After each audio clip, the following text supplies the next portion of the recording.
So right now it's doing a cycle, got the blower motor going. Smells like pretzels in there. I might have to clean that out a little more, but watch that green light. When it starts clicking red or turns red, you'll hear noise coming out of there. You'll hear the igniter right there. So it's probably got some more crap in there. It's got to burn out, but I'm keep running this cycle. So we jump the thermostat, put a green light. Woo.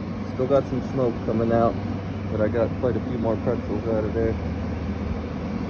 Let's let it go again.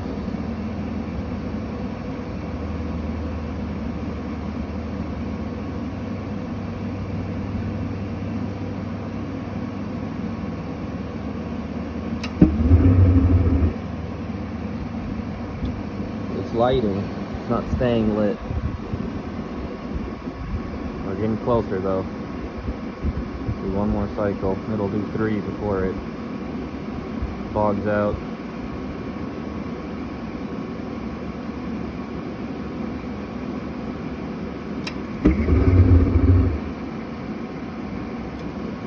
Alright, let's check that out further. It wasn't working because I didn't have this on and it wasn't giving it enough back pressure, and so it wasn't staying lit. We're all good.